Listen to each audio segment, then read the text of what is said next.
ఈ వీడియోలో మనం భగవద్గీత అధ్యాయము 12 శ్లోకము 18ని పరిశీలిద్దాం. భక్తియోగముగా పిలువబడే ఈ అధ్యాయంలో శ్రీకృష్ణుడు తనకు అత్యంత ప్రియమైన భక్తుడి లక్షణాలను వివరిస్తున్నాడు. జీవితంలోని ద్వంద్వాలకు అతీతంగా ఎలా ఉండాలో ఈ శ్లోకం మనకు నేర్పుతుంది. మొదటగా ఈ పవిత్ర శ్లోకాన్ని భక్తితో విందాం. సమః శత్రౌ చ మిత్రే చ తథా మానాపమానయోః శీతోష్ణ సుఖదుఃఖేషు సమః సంగ వివర్జితః.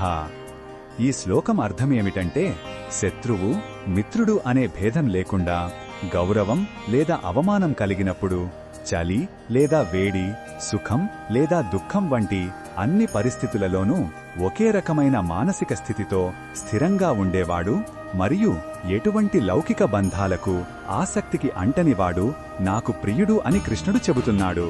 ఇది పరిస్థితుల పట్ల ఉదాసీనంగా ఉండటం కాదు, బయటి ప్రపంచం ఎలా ఉన్నా తన అంతరంగ శాంతిని కోల్పోకుండా ఉండటం. ఈ శ్లోకంలో ఉన్న భావం మనకు ఏమి చెబుతుందంటే, నిజమైన స్వేచ్ఛ బాహ్య పరిస్థితులపై ఆధారపడి ఉండదు, అది మన అంతర్గత స్థితి.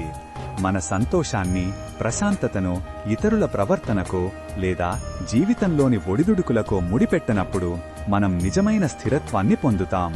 అందరిలోనూ భగవంతుడిని చూసే దృష్టిని పెంచుకోవాలని ఈ శ్లోకం మనకు స్ఫూర్తినిస్తుంది.